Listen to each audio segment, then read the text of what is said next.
오늘 본문 본론 말씀에 여러분 신앙 성장에서 가장 중요한 신앙이 성장하려면 정말 모든 거는 다 없어도 되는데 이거 한 가지는 꼭 있어야 되는 게 있어요. 그게 뭘까요, 여러분? 신앙에서 다른 건 다 없어야 되는데 이거 하나는 꼭 있어야 돼요. 이게 없으면 아무것도 안 되는 거. 그게 뭐냐면요, 확신이라는 것입니다. 확신. 여러분, 하나님과 연결이 되고 내가 예수님 안에 있다는 확신이 있어야 어떻게 돼요? 주님과 연결되잖아요. 그 믿음이죠, 믿음. 믿음에 있는 확신이죠.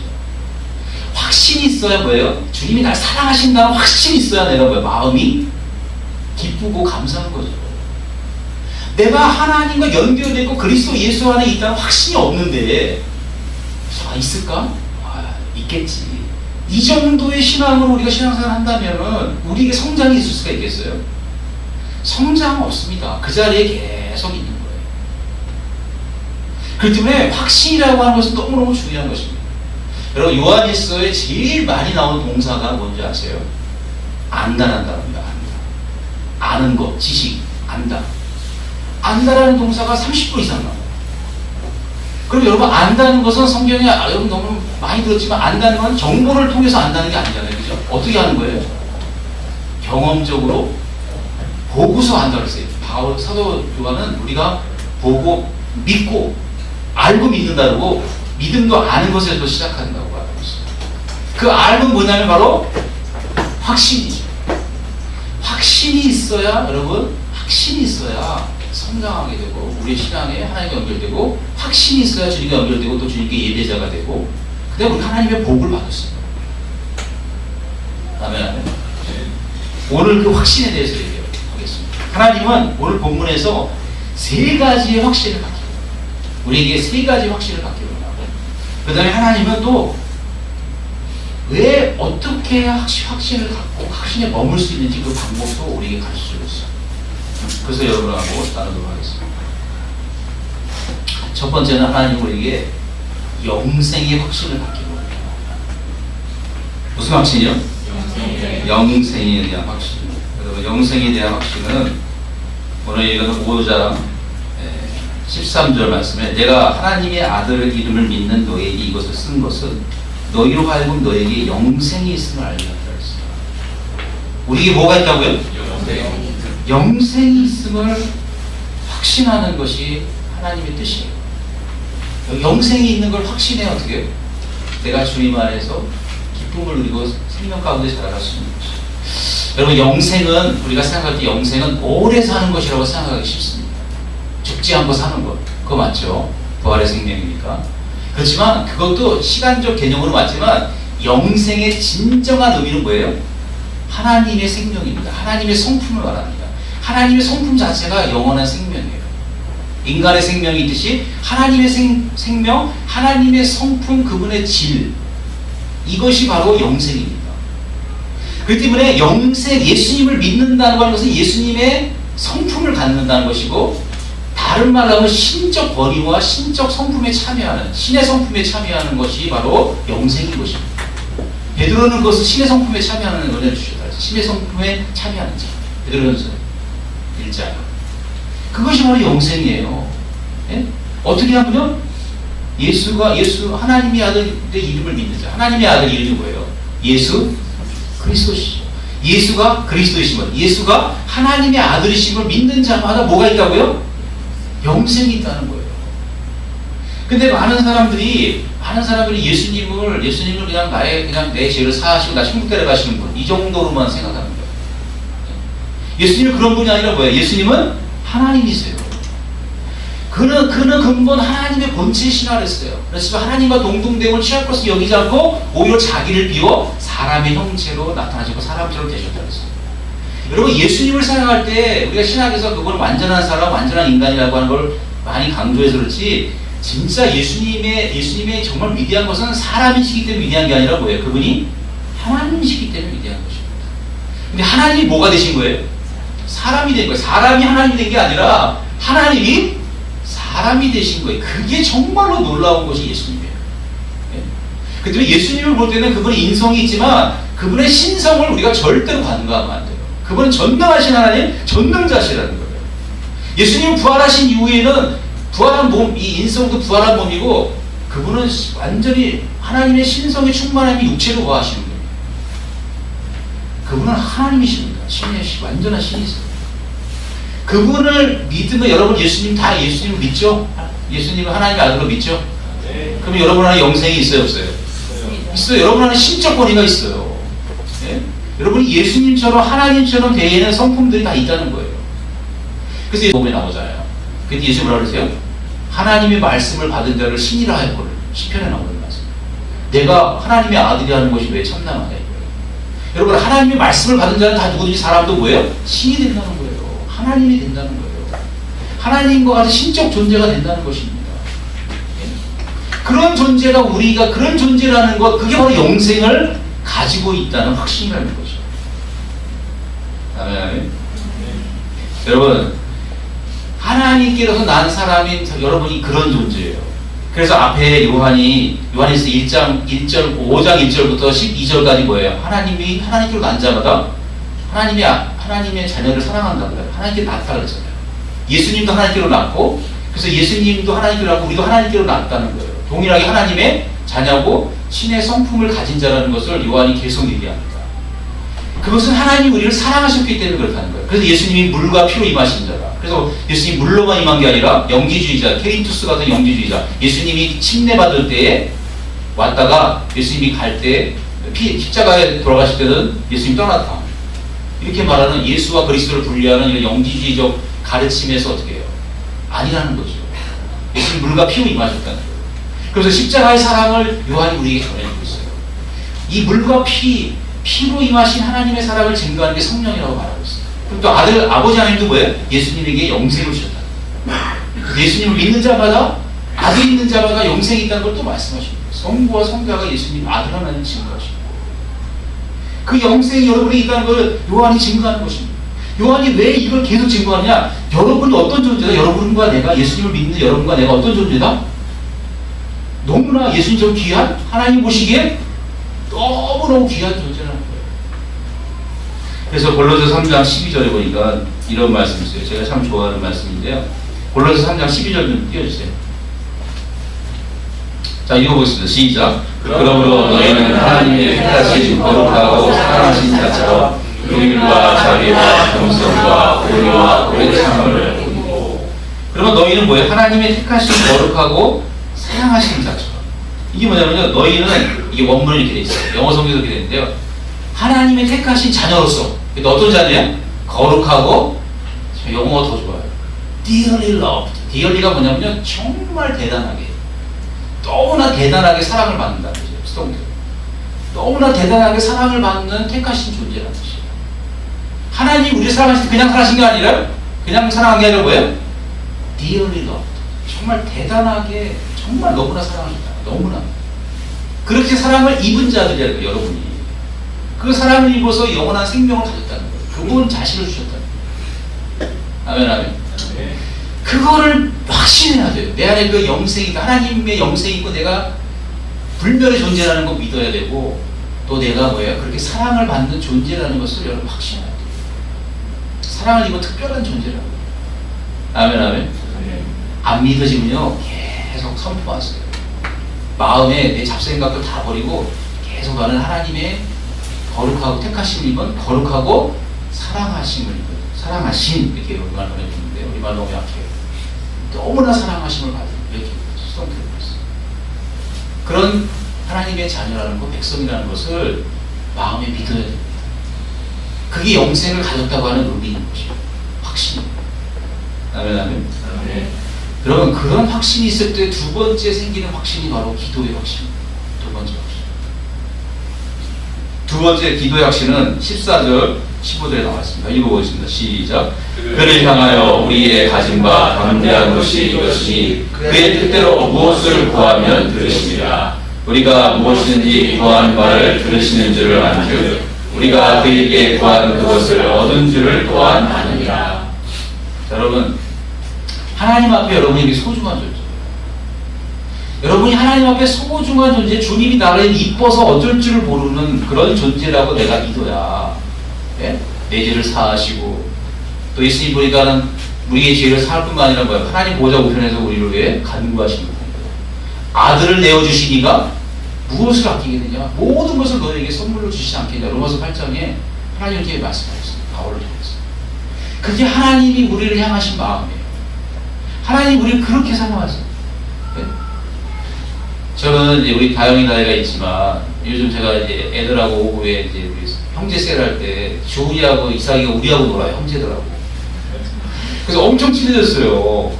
근데 주훈이하고 이삭이를 보면 너무 예쁜 거예요. 제가 마음에. 예? 제 자식이 아닌데도 걔네들이 너무 귀여워요. 그래서 우리 어렸을 때 우리 딸아이들이 생각나요. 예? 그럼 딸아이들이 이게 생각나는데 여러분 자녀들을 안 키워보신 분은 모르겠지만 자녀를 키운 분은요 뭐 음파리도 나오더라고요. 동성동본 둘이서 결혼하려니까 그 부부가 하는 얘기가 뭐예요? 자식이 이기는 부모? 없다 그러잖아요. 여러분 자녀가 뭘 원하고 뭘 구하면요 그거를 거절하기가 부모가 정말 어렵습니다. 그거 왜 그러냐면 자녀를 사랑하기 때문에 그래요. 인간도 내리사랑이에요. 우리 딸들은요 외국에 있지만 부모님이 돈이 없는 거를 알면서도 좀 미안하겠지만 돈 필요하면 언제든지 전화 와요. 돈 보내달라고. 왜냐면 돈 안 보내면 지네 굶어 죽게 생겼으니까. 예? 그러면 제가 어떻게 해서 돈을 보냅니다. 예? 어떻게 해서 돈을 보내요. 근데 우리 딸들이 나에게 돈을 달라고 하는 이유는 딱 하나예요. 내가 우리 아버지한테 엄마한테 돈 달라고 하면 우리 엄마 아빠가 어떻게 된다는 거예요? 주는 걸 아는 거예요. 그 주는 거 아는 거는 그 기본이 뭐예요? 나를 사랑하기 때문에, 나를 사랑하시고 나를 아껴주고 예뻐한다는 걸 알기 때문에 어떻게 해요? 하는 거예요. 주은이나 이삭이 더 어린 애가 달라 그러면 더 거절하기가 어려워요. 네? 그게 부모의 마음이에요. 바로 하나님 앞에서도 어떻게 해요? 우리가 그런 마음을 가져야 뭐예요? 가질 때 우리가 어떻게 해요? 하나님 앞에 담대함이 생기는 거예요. 하나님과 내가 좀 친해야, 하나님에 대한 사랑을 내가 확신해야 뭐예요? 하나님 구할 때도 어떻게 해요? 담대하게 아버지 나 이거 좀 주세요. 네? 근데 하나님하고 안 친하고 하나님이 멀잖아요. 하나님이 되게 어미하시고 대통령 같아요. 그래서 늘 격식을 차리고 이거 결제 받으러 가야지. 우선 잘 된다 서류는 그게 무더 기도죠. 우리가 기도는 잘 하나네요. 지금 성경대로 이렇게 하나님의 관계가 이런 관계군요. 하나님도 굉장히 서운하실 것 같아요. 나는 자녀라고 애새끼라고 낳았는데 하나님 우리를 자녀로 생각하고 애새끼로 생각하는데 우리는 아버지 하나님을 대통령 만나듯이 하는 거예요. 우리 그런 면이 있어요. 경외하는 면이 있어야지만 정말 하나님 원하시는 건요 친밀한 관계를 원하십니다. 내가 너를 내 아들을 죽여서까지 너를 내가 낳아서 널 자녀 삼았는데 내가 너를 얼마나 사랑하고 귀하게 여기는데 왜 너는 내가 너를 귀하게 여기는 걸 왜 인정을 안 하냐? 네가 달라 그러면 내가 모든 건 다 줄 텐데 왜 안 구하냐? 그 대신 다 조건이 뭐야? 내 뜻과 맞아야 돼. 내 뜻과 안 맞으면 안 주는 거 안 주는 거. 여러분, 제가 이제 앞부분에서 확신에 대해서 더 말을 약간 좀 다시 한번 말씀드릴게요. 여러분, 제가 우리가 이번에 큐티 누가복음 큐티 하는데 예수님이 베드로 제자를 부르잖아요. 고기 잡은 거. 예? 밤새도록 고기 잡았는데 못 잡았잖아요. 허탕 쳤잖아요. 빈 마음, 텅 빈 마음 되잖아요. 그럴 때 예수님 와서 깊은 데로 가서 다시 그물을 내려올 때 찔 정도 잡혔잖아요. 그럴 때 여러분 베드로가 막 좋아했어요. 베드로가 좋아하게 하는 뭐라 했어요? 두려워해서 나는 죄인으로서 나를 떠나소서. 그럴 때 예수님이 뭐라냐면 두려워했다는 거 아는 게 두려워 말라. 내가 너로 사람을 낳는 어부가 된다. 그렇게 말씀하셨어요. 그리고 너는 나를 쫓으라는 명령을 내렸어. 그럴 때 베드로와 그 옆에 있던 요한이 가서 요한과 야고보가 보고서 뭐예요? 그물 찢는 거 보고서 예수님 쫓아오라니까 뭐예요? 다 버리고 쫓아갔다 그러잖아요. 여러분 베드로와 요한이 예수님의 말씀에 듣고서 너무 믿음이 좋아서 바로 쫓아갔을까요? 그 믿음은 도대체 어디서 생긴 겁니까? 그 확신이 어디서 생긴 겁니까? 내가 예수님을 쫓아갈 때는 확신이 있어야 되는데 그 확신이 어디서 생긴 거예요? 네? 제가 이 얘기를 해야 여러분 이 확신의 영생에 대한 얘기도 다시 여기고 해당이 되는데 확신이라는 건 여러분 어떤 것이 내가 가지고 있는 그 무엇보다도 더 내가 최소한 내가 가지고 현재 가지고 있는 것보다 더 가치가 있다고 생각해야 돼요. 소중하다고 생각해야 뭐 버릴 수 있는 겁니다. 무조건 예수님이 나를 따라 버려라! 그래서 버리는 거 안 됩니다, 여러분. 여러분, 왜 많은 그리스도인들이 예수님 하나님의 아들을 믿는데 왜 예수님을 쫓아가는데 그렇게 미정미정되고 왜 확신이 없는지 아세요? 예수님과 예수님의 말씀이요, 내가 지금 가지고 있는 것보다 더 좋고 더 확실하다는 것이라는 확신이 들지 않기 때문에 어떻게 돼요? 못 쫓아가는 거예요. 여러분, 확신을 가지려면 먼저 뭐가 있어야 되냐면 가치에 대한, 그것에 대한 가치의 확신이 있어야 돼요. 여러분, 가치에 대한 예수님이 이 세상에 가장 보배라는 가치에 대한 확신이 없으면 절대로 예수님 못 쫓아갑니다. 예수님 쫓아가는 건 바보예요. 손해보는 것 같아요. 그래서 쫓아갈 수가 없어요. 아멘. 여러분, 베드로가 기적을 보고 능력을 경험했어요. 베드로가 속으로 말은 안 했지만요, 누군지 알 거예요. 죄인이라고 하는 건 누구를 만난 거예요? 하나님의 아들을 만난 거예요. 하나님의 아들이라는 믿음이 생겼어요. 그분이 전능자, 하나님이라는 믿음이 생긴 거예요. 그런데 그분이 날 쫓아오려면 어떻게, 내 인생 보장된 거예요? 안 된 거예요? 보장된 거예요. 지금보다도 훨씬 더 예수님의 말씀이 좋은 거예요. 배가 완성이 되고 그물이 찢어지는 역사가 앞으로 계속 있을 거예요. 그건 육신적인 걸 말하는 게 아니에요. 하나님을 만났기 때문에. 여러분, 성경에 우리가 밭에 묻힌 보화 얘기 많이 하지만 밭에 묻힌 보화를 찾은 사람이요, 다 덮어두고 집을 팔았잖아요. 예? 여러분이 물어볼게요. 여러분이 밭을 파다가 보화를 발견했어요. 근데 그 보화가 비싼 건지 안 한 건지 모르는데 집 팔 수 있어요, 없어요? 최소한 그 보화가 누구보다 비싸야 돼요? 자기 집보다 비싸야 돼요. 자기보다 집보다 비싸야 뭐예요? 팔고서 신나가지고 어떻게 더 비싼 거를? 더 가치 있는 걸 사는 거죠. 여러분, 예수님이 이 땅에서 가장 보배롭고 가치가 있다는 거 우리 말을 많이 하죠. 근데 여러분에게 물어볼게요, 저는. 여러분, 바울은 이렇게 말했어요. 빌립보서에. 내가 그리스도를 아는 지식이 가장 고상하여 뭐예요? 모든 다른 모든 것을 다 뭐로 여긴다 그랬어요? 예설로 여긴다 그랬어요.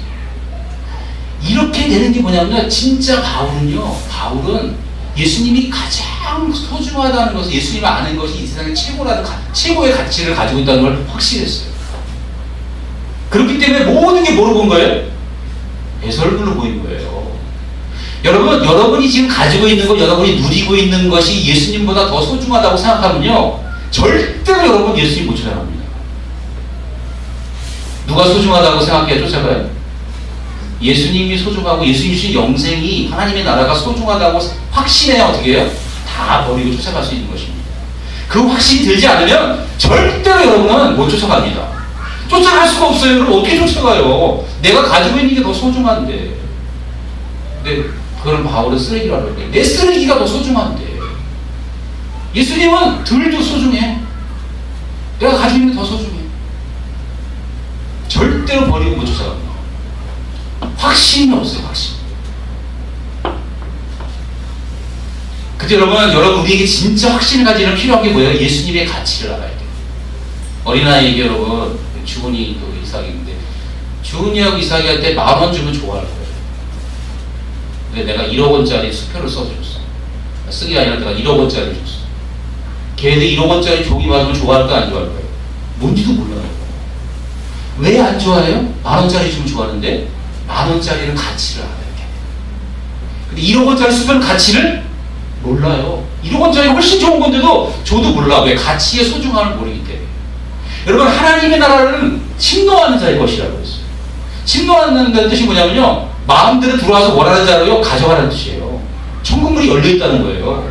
네가 천국에서 원하는 가져가고 싶은 대로 뭐예요? 다 가져가라는 게 천국은 침노하는 자의 것의 뜻입니다. 네? 하나님 나라 열려있다는 거예요. 하나님 나라를 원하는 자에게는 뭐예요? 원하는 대로 가져갈 수 있는 나라가 하나님 나라예요. 근데 사람들이 침노하지 않잖아요. 왜 침노하지 않아요? 가치를 몰라요. 그보다 뭐가 좋아요? 이 땅에 있는 게 좋아요. 이 땅에 있는 게. 돈이 좋고. 저도 그런 거 좋아해요. 안 좋아하면 거짓말입니다. 그래서 하나님께 달라고 기도하고 있어요. 그렇지만 그건 뭐예요? 가치가 예수님보다는 떨어지는 것이죠. 천국보다는 떨어지는 것이죠. 근데 가치가 어디에 더 있느냐에 따라서 달라지는 것이죠. 아멘. 네. 그래서 여러분, 정말 주님에 대한 가치에 확신이 있어야 주님을 쫓아갈 수 있어요. 그리고 그런, 아까도 마찬가지로 뭐예요? 주님이 나를 사랑하신다고 하는, 나를 영생을 주시고 나에게 신적 권위를 주시고 예수님의 신분의 위치를 줬다고 하는 확신이 있을 때 뭐예요? 나를 이뻐해도 대단히 이뻐하신다는 확신이 있어야 주님께 마음대로 다가갈 수 있고 투정도 부릴 수 있고 친밀한 관계가 돼요. 그런 확신이 있어요. 그럴 때 뭐예요? 요한은 얼마나 담대하게 말했는지, 우리의 가진 바 담대함이 이것인데 그의 뜻대로 무엇을 구하면 들으신다. 기도 응답이 온다는 거예요. 기도 응답의 근거가 뭐예요? 하나님이 나를 사랑하신다는 확신입니다. 하나님과 나 사이의 친밀감이에요. 우리 다영이 다혜, 여러분의 주은이, 이삭이, 여러분 자녀들의 사랑스러울 때 걔들이 달라붙 주는 거, 그런 관계에, 최소한 그런 관계 이상의 관계가 돼야 담대하게 구할 수 있습니다. 하나님 그리고 주실 걸 알아. 얼마나 요한은 하나님과 친한지 이미 구하면 받은 줄도 알았다고 했어요. 당연히 주실 걸 아는 거예요. 근데 여러분, 저도 돈을 구하는데 하나님 왜 돈을 안 주시냐? 이유가 있습니다. 하나님의 뜻이 아니에요. 정말 저는 확신합니다. 여러분, 어떤 거는 하나님은 그리스도 예수 안에서 우리에게 뭘 주기 원하세요. 하나님은 하나님과 나 사이의 사랑의 관계가 더 자라가기를 원하시는 관계 속에서 뜻을 해갖고 뭘 주시는 거지, 그것이 하나님과 우리 사이의 관계를 깨버리면 하나님은 그걸 줄 수가 없는 거예요. 사랑하기 때문에. 근데 여러분 돈을 받지 못하고 왜 부유한 삶이, 저도 말씀드렸지만 잘 안 되는 이유는요, 내게 문제가 많아요. 내가 아직도 나를 높이려고 하는 생각, 내가 세상에서 인정받으려고 하는 생각, 돈 받고 뭐 잘해서 부자가 되거나 능력을 발휘해서 뭔가가 되려고 하는 마음이 조금이라도 남아있으면 그걸 주면은 하나님을 높이고 하나님을 찬양하는 게 아니라 누구를 높이는 거예요? 자기를 높이기 때문에 하나님이 주실 수가 없는 거예요. 주님은 저에게 기도하는데 절대로 줄 수 없다고 말씀하시는 것 같아요. 왜냐하면 내가 그걸 사랑하기 때문에. 근데 여러분, 정말 하나님만을 쫓아가는 그런 마음이 있을 때 하나님이 주시는 거예요. 알겠습니까, 여러분? 근데 여러분이 이미 그런 사랑의 존재가 됐어요. 그 확신을 가졌어요. 그리고 돈이 없으면 하나님께 구하세요. 돈 달라고. 뭐가 필요하면요, 직장 필요하면 직장 달라고 구하세요. 하나님 뜻대로. 담대하게 구하세요. 그냥 구하는 게 어떻게 해요? 담대하게, 하나님은 담대하게 구하는 걸 좋아해요. 히브리서에 보니까 하나님께 나오는 자가 하나님이 계신 것과 하나님이 자기를 찾는 자에게 상 주시는 이심을 믿어야 된다. 하나님은 주기를 좋아하죠. 근데 우리는 하나님의 그 성품을 몰라. 하나님 안 주실 것 같아. 안 주실 것 같아서 구하지 못하는 거예요. 담대함이 없어요. 아멘. 네, 요한이 구하도 안 받는 게 있다는 거예요. 구해도 못 받는 게 있대, 기도. 그게 뭐냐, 중보기도예요, 중보기도 중에 어떤 거냐, 누구를 위해서 기도하는데, 사망에 이르는 죄를 범한 형제를 위해서 기도하지 말라. 죄는 다 사망에 이르는 것이 아닌데, 사망에 이르는 죄를 범한 형제에 대해서는 기도하지 말라. 하나님이 그 사람을 죽이기로 작정하시다. 근데 어떤 사람은 사망에 이르지 않는 죄도 있다는 거예요. 모든 죄가 죄의 삭은 사망인데 사망에 이르지 않는 죄도 있다는 거예요. 우리가 예수님 안에서요, 다 죄를 용서받았어요. 근데 용서받지 못하는 죄가 성경에 몇 가지 있어요. 그거는요, 용서받지 못하는 죄이기 때문에 사망에 이르는 죄예요. 정리 한번 해볼게요. 히브리서 6장 4절부터 6절에 보면 이런 사람은 죄를 용서받지 못합니다. 한번 시작. 한번 믿음을 얻고 하늘의 은사를 맛보고 성령의 참여한 바 되고 하나님의 선한 말씀과 내세의 능력을 맛보고 타락한 자들은 다시 새롭게 하여 회개할 수 없나니 이는 자기가 하나님의 아들을 다시 십자가에 못 박아 현존의 욕을 보이리라. 성령 받고 내세의 권세, 부활의 생명도 맛봤는데 타락한 사람, 배도한 사람이에요. 근데 다른 종교로 갔거나 예수님 없다고 부인한 사람, 다른 종교 간 사람 예수님 없다고 부인한 사람이죠. 이런 사람은 주님이 다시 죽으셔야 되기 때문에 그럴 수 없다. 사망이 이런 죄입니다. 마태복음 12장 31절, 마가복음 3장 29절 똑같은데요. 제가 읽어드릴게요. 누구든지, 마가복음 3장 29절 이렇게 해서, 누구든지 성령을 해방한 자는 사하심을 그냥 받지 못한 거 아니에요. 마태복음 12장 31절은요, 성령을 해방하는 것은 사하심을 얻지 못하겠다 이렇게 말했는데, 마가복음 3장 29절은요, 영원히 얻지 못합니다. 성령 해방하는 거는요, 죄사함이 없습니다. 성령 해방이 뭐냐? 예수님이 지금 귀신 쫓았는데, 사람들이 뭐라 하냐면, 예수님의 귀신 쫓았으니까 성령을 행한 건데, 바알제불, 성령을 귀신이라고 말했어요. 이게 성령 해방제예요. 성령의 역사인데, 성령을 귀신이라고, 마귀의 역사라고 말하는 거, 이게 성령 해방제예요. 성령을 모독하는 거예요. 예수님은 자기 인자를 모독하는 걸 다 용서하신다 그랬어요. 그러니까 자기를 찌른 자도 용서받고 다 해요. 근데, 성령을 모독하면 어떻게 돼요? 이건 가망성. 왜냐면 성령은 우리 거듭나게 하신 영인데 그 성령을 거절해버리면 구원받을 방법이 없는 거예요. 갈라디아서 5장 19절부터 20절 보니까 21절 보니까 한번 띄워드나요? 읽어보겠습니다. 시작. 육체의 현저하니 곧 은혜와 더러운 것과 호색과 대상숭배와 술수와 원수를 맺는 것과 등냄과 시기와 은냄과 당지는 것과 불의함과 이단과 투기와 술취함과 방탕함과 또한 그와 같은 것들이라. 전에 너희에게 용기한 것까지 용기하노니 이런 일을 하는 자들은 하나님의 나라를 유업으로 받지 못할 것이요. 여러분, 이런 죄를 사람들이 지금도 많이 범해요. 근데 이게 한마디로 말하면 뭐냐면 육신의 죄입니다. 육신을 쫓아 행하는 거. 육신을 쫓아 행하는 일을 성령 갖고도 계속 행하게 되면 어떻게 돼요? 하나님 나라에 들어갈 수 없다는 거예요. 그래서 로마서 8장에 말한 것처럼 육신대로 살면 너희가 반드시 죽을 것이라 했어요. 육신대로 살면 여러분 죽습니다. 예수 믿고 나서 많은 사람들이 오해하는 게 뭐예요? 주님의 은혜로 대충 살아도 된다고 생각해요. 히브리서 14장에 보니까 12장 14절에 모든 사람으로 더불어 화평함과 거룩함을 쫓으라. 이것이 없이는 아무도 주를 보지 못하라 했어요. 화평함과 거룩함인데 특별히 뭐냐면 이것은요, 영어 성경이나 헬라어 원문에 보면 거룩함으로 되어 있어요. 화평함 두 개 다가 아니에요. 하나만 해요. 거룩함이 없으면 주를 배울 수 없다는 거예요, 여러분. 하나님이 예수님이 피 뿌려서 우리를 구원하시고 십자가에 죽으신 이후에 우리를 무슨 백성 만들려고요?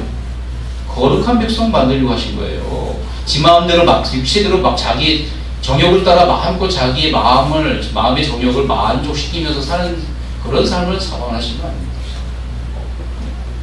거룩함이 없으면 주님을 만날 수 없어요. 우리는 우리 힘으로 거룩해질 수 없어요. 우리는 성령으로 거룩한 삶을 살아야 돼요. 보혈로 용서가 없어요. 그 은혜를 이미 다 주셨어요. 우리가 원하면 다 그렇게 살 수 있어요.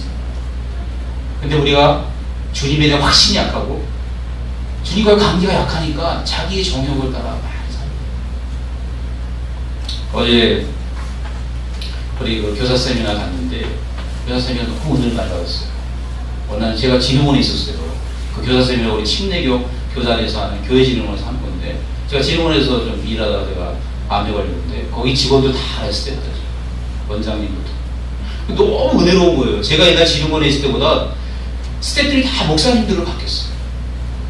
일반 사역자들, 평신도 사역자에서 다 일반 전문 목사님들로 바뀌었어요. 엄청 뜨겁더라고요. 나는요 정말 은혜가 넘치더라고요. 우리 성도들 카톡에 올린 게 다 사실이에요. 저는 눈물 나요. 너무너무 감동을 많이 받았어요. 근데 두 번째 오후 시간에 인터넷 중독에 대한 강의를 제가 선택하고 들었어요. 여러분, 중독이라고 하는 것은 뭐 여기 우리 그런 인터넷 중독 이런 거 많죠. 핸드폰이라든가 그런 것 때문에 사람들이 관심이 많아서 온 것 같아요. 중독의 원인은 딱 하나라는 거예요. 어렸을 때 받은 상처 때문에 상처가 너무 많아서 마음이 공허하다는 거예요. 외로워. 그래서 그 공허함을 채우기 위해서 제일 손쉽게 찾아간 게 뭐예요? 인터넷하고 핸드폰이에요. 핸드폰도 마찬가지 인터넷이죠. 아니면 뭐 약물, 또 성에 대한 여러 가지 그런 외적인 거, 이거에서 자기의 육체 그 외로움을 채우기 위해서 중독의 현상이 나타납니다. 그래서 중독을 이기는 방법은 중독자에게는 그거 하지 말라고 아무리 해도요 할 수 있는 능력이 없대요. 이미 중독되기 때문에. 그러니까 의지를 발동할 수 있는 힘이 없다는 거예요. 그래서 그 사람들을 그걸 치료하려면 크리스찬들은 어떻게 되냐면 그거를 죄의 문제로 다뤄야 된다. 여러분, 중독에 빠진 것은요 하나님 대신에 누구를 택한 거예요? 보이는 물질과 물건을 택한 거예요. 약물이나 인터넷이에요. 그래가지고 그걸 가지고 뭐예요? 자기 외로운 마음을 채우고 쾌락을 채우는 겁니다. 그래서 그게 뭐라 하냐면 그것이 우상숭배. 영적인 우상숭배. 하나님 위에서 만족을 하기 때문에, 만족을 하려 하기 때문에 모든 형태의 중독은 다 우상숭배다. 그것을 철저하게 하나님 앞에 회개하지 않으면 고쳐지지 않는다. 아멘. 제가 이 말씀을 드리는 건요, 우리의 공허함과 우리의 어떤 육신에 쫓아가는 이것으로 우리를 자꾸만 치우려고 하면 절대로 우리는 기도의 확신을 얻을 수 없고 주님과의 관계에서 생명의 관계를 유지할 수가 없어요. 거룩한 백성으로 살아갈 수가 없어요. 그 때문에 정말 우리는 이 중독을 조심해야 되고, 그래서 그분이 뭐라는 중독의 해결 방법은 내 중독이 있을 때 거룩한 선택권을 2개를 준다는 거예요. 말씀 볼래? 너 인터넷 할래? 오늘 교회 예배 갈래? 큐티 할래? 아니면 너 인터넷 할래?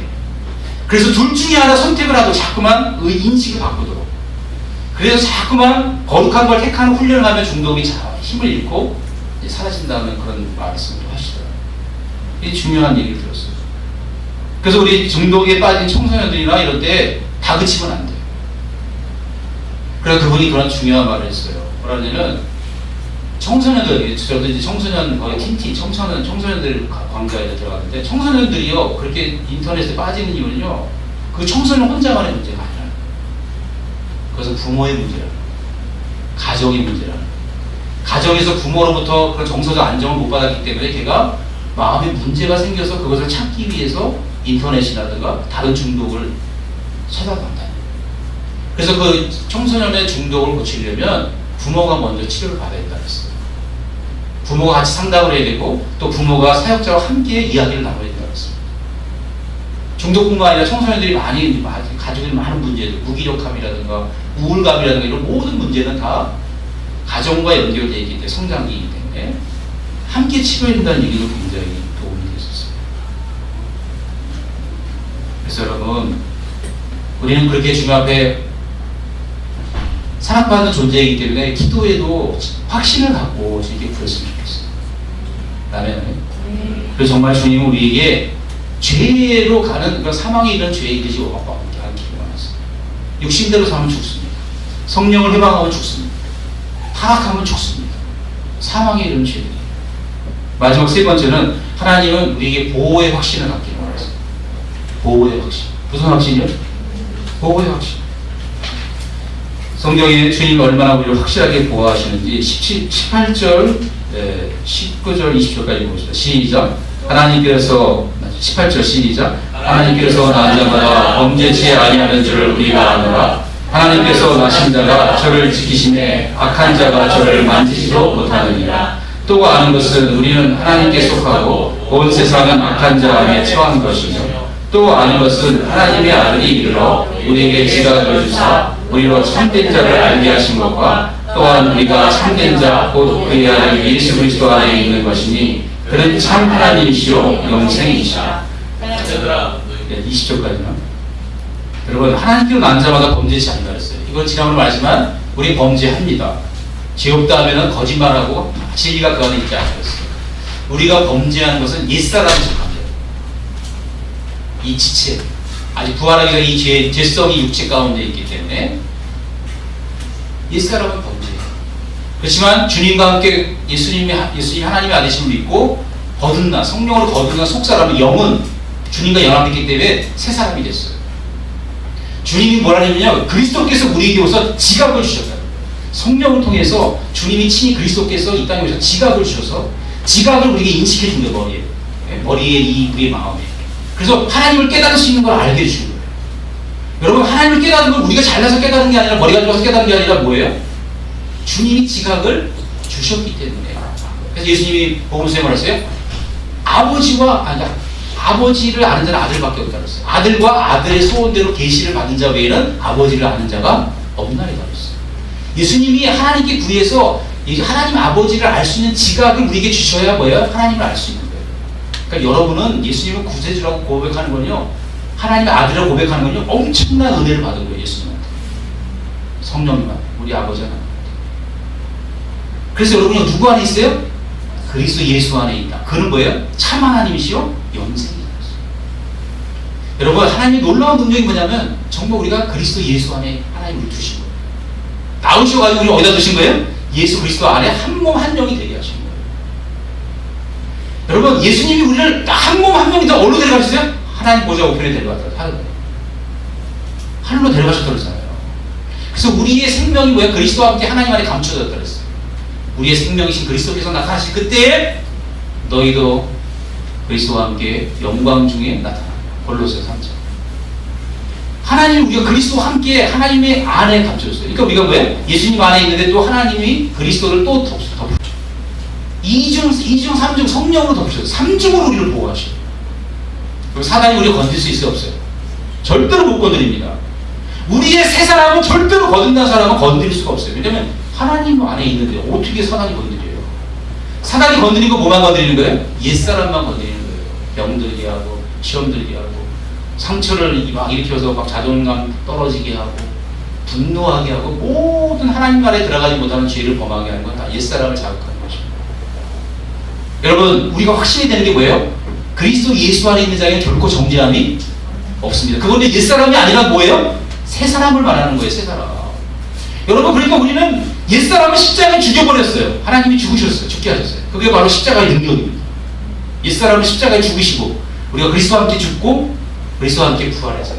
부활한 건 뭐만 부활한 거예요? 옛사람은 부활 안 했어요. 옛사람은 십자가에 죽었어요. 안 살리셨어요. 뭐만 살리신 거예요? 새 사람만 살린 거예요. 그럼 여러분 뭐로 살아가야 돼요? 앞으로 계속 새 사람으로 살아가야 돼요. 그리고 그 새 사람은 하나님이 확실하게 생명 덮개로, 하나님의 덮개로 이중 삼중으로 여러분 보호하세요. 절대로 여러분은 그 생명 잃을 수 없습니다. 그 확신이 우리에게 있어야 돼요. 그리고 우리 이 땅을 살아갈 때 그 확신으로 살아가야 돼요. 무슨 확신으로?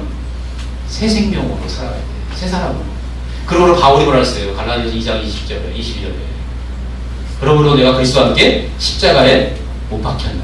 못 박혀 죽었어. 옛사람. 그러므로 뭐예요? 그래서 이제는 내가 산 것이 아니요 내 안에, 오직 내 안에 그리스도가 사시다. 그리스도가 사셔야 돼. 나는 죽었어요. 내가 이 육체 가운데 사는 것은 나를 사랑하사 나를 위하여 자기 몸을 버리신 하나님의 아들을 믿는 믿음 안에서 사는 것이에요. 이게 바로 새 사람으로 사는 것입니다. 그 새 사람은 뭐예요? 하나님 나를 사랑하시고 나를 완전하게 보호해 주신다는 확신입니다. 그 보호에 대한 확신이 있으면 이 세상에 두려울 게 하나도 없습니다. 마귀가 우리를 못 건드리는데 뭐 세상의 재물과 질병이 우리를 건드릴 수 있겠어요? 관계가 우리를 건드릴 수 있겠어요? 건드릴 수 없습니다. 근데도 우리는 여전히 뭐예요? 새 사람으로 살지 않고 그리스도와 함께 살지 않고 그리스도를 살아내지 않고 옛사람에 속해서 옛사람의 것을 자기를 높이려 하고 그렇게 살아가려고 한다는 거죠. 여러분, 제가 어제도 그 강사님이 그 얘기 하시더라고요. 김관성, 저하고 이름이 비슷한데 저 형님 뻘 되시는 것 같아요. 동생 같기도 하고 베스트셀러 작가. 얼마나 설교를 은혜롭게 하는지 몰라요. 제가 도전 많이 받았어요. 야, 설교를 저렇게 잘하시는 목사님, 내 설교는 참 부족한 것 같다. 이런 생각 많이 했어요. 그럼에도 불구하고 예배자의 태도는 부족한 설교에 은혜를 받으려고 하는 태도가 더 중요해요. 근데 그분이 이런 얘기를 하시더라고요. 어느 분이 자기가 출판사 44권이 팔렸는데 출판사에서 자기 불렀대요. 그래서 그 목사님인데 유명한 출판사인데 그분이 책을 쓰자는 얘기를 하면서 자기가 안수기도를 해주겠다는 거죠. 그래서 안수기도를 해줬는데 무슨 안수기도를 했냐면 병아리가 있는데 환상이 보이는데 병아리가 담장이 있는데 담장에 병아리가 계속 나르려고 담을 넘어가는데 계속 보여요. 병아리가 담장에 자기를 박아가지고 못 넘어가요. 근데 갑자기 그 병아리가 변해가지고 뭐예요? 날개가 쫙 나오더니 병아리가 벽에 붙인 게 아니라 뭐예요? 쫙 독수리가 되어가지고 병아리가 독수리 바뀌었어. 벗겨가지고 막 하늘을 샥 날아가더래요. 그러면서 그 목사님은 이제 침례교 목사님인데 자기는 예언 이런 거 잘 안 믿는데요. 지금도 잘 안 믿는데요. 근데 그 목사님 뭐라고 하는지 이렇게 말했대요. 목사님은 옛날에는 그냥 동네 교회에서 지역 교회에서 활동하던 목사님이었는데 하나님이 이제 목사님이 날개를 달아줘서 유명해졌으니까 전 세계를 다니면서 복음을 전하는 목사님을 사용한대요. 근데 그 말대로 자기가 많이 다닌대요. 부르고. 근데 그분이 이런 말을 했어요. 뭐라고 하냐면 자기는 그런 거 중요하지 않다. 여러분, 제가 옛날에 영국에 갔다 와서 제가 성령의 은사가 저에게 많이 나타났어요. 그때 제가요 한국에 오는 유명한 예언자들 많이 쫓아다녔어요. 그리고 제가 예언 잘 하신다는 목사님, 사모님들 좀 쫓아냈어요.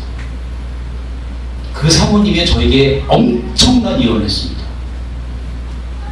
무슨 예언을 하는지 아세요? 제가 예언 얘기 하나 드려볼게요.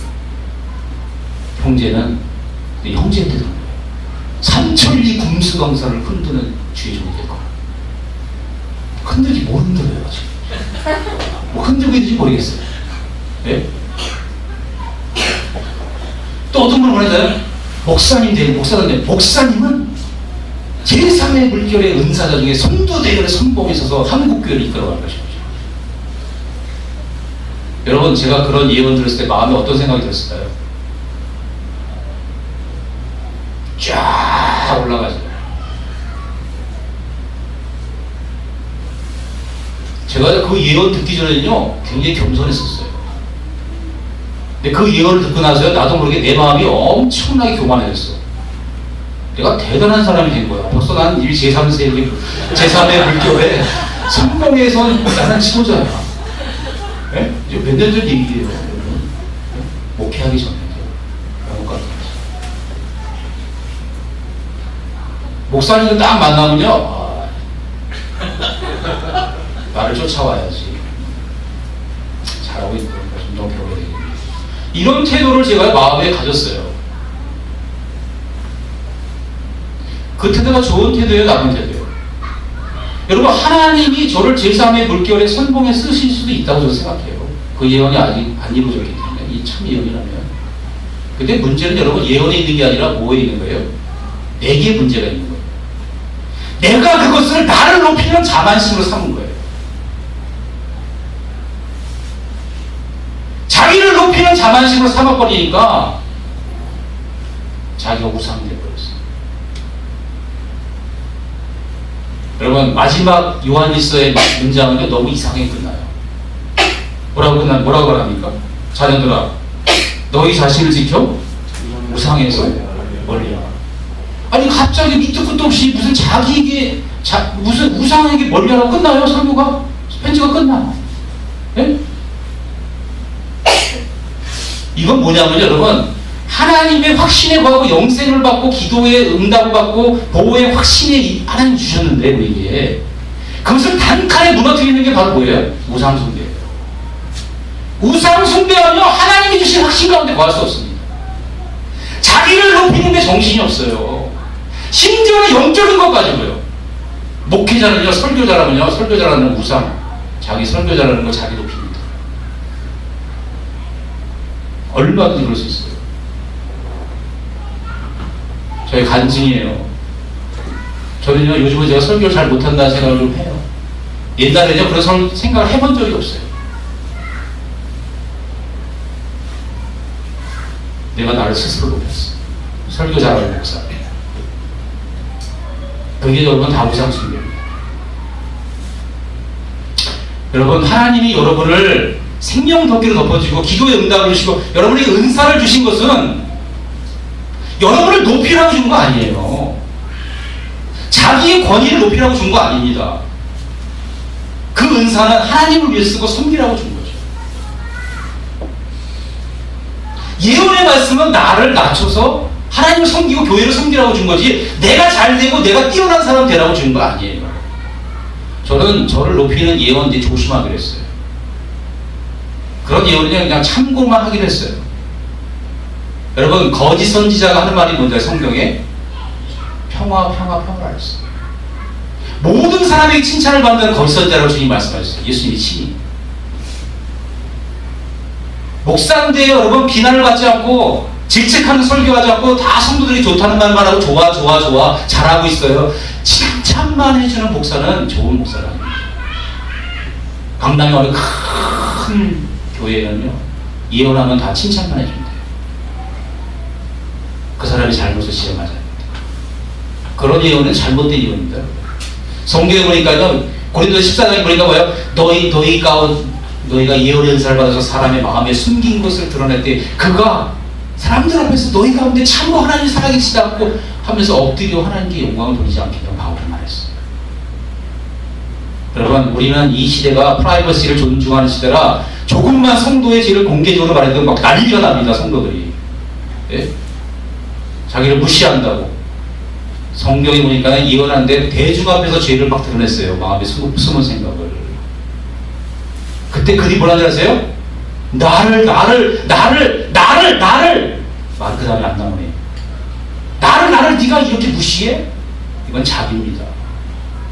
정말 하나님의 예언을 받으면요, 책망을 받으면 어떻게 나왔어요? 너희 가운데 엎드려서 너희 가운데.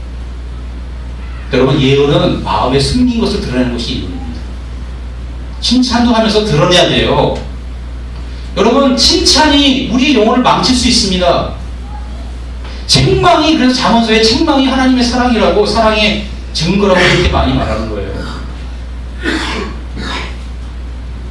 칭찬 받을 때 여러분 잘 생각해서 받으세요. 다 자기를 높이는 거예요. 자기 우상. 자기를 높이는 순간 하나님은 거기서 끝입니다. 여러분, 하나님이 저에게 제3의 물결의 선봉에 쓰시고 싶어도요, 그렇게 해주고 싶어도 만약에 3예언이라면 제가 나를 높이는 데 사용하면요 절대로 하나님 안 주세요. 네? 주실 수가 없어요. 주는 순간 저는 망하는 거예요. 우상숭배자가 돼서. 하나님을 떠나는 것입니다. 교묘하게 보이지 않게. 여러분은 어느 길을 가시겠어요? 여러분을 책망하고 여러분을 바른 길로 가라고 말하는 그런 메시지가 있는 곳에 있어야 되겠어요? 아니면 여러분을 잘해주고 여러분 잘한다 칭찬만 해주는 그런 메시지를 들어야 되겠어요?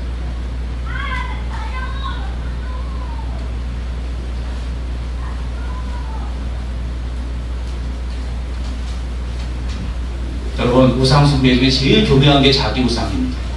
자기를 높이는 거. 가장 더러우면서도 가장 교묘합니다. 겉으로 보기에는 거룩하게 보여요. 그렇지 않습니다. 여러분, 우리는 하나님의 사랑을 입은 자들이에요. 우리는 확신 가운데 거해야 됩니다. 그리고 확신 가운데 우리 기도의 응답의 확신도 가져요. 영생에 대한 확신, 기도에 대한 응답의 확신, 보호에 대한 확신이 있어요. 그렇지만 절대로 우리는 우상을 멀리해야 돼요. 자기 우상, 자기를 높이고 멀리고. 하나님 위에 그 어떤 것도 더 소중하게 여기고, 자기뿐만 아니라 돈, 명예, 권력 다 하신 얘기잖아요. 그 어떤 것도 예수님보다 더 귀하게 여기면요 다 우상 숭배입니다.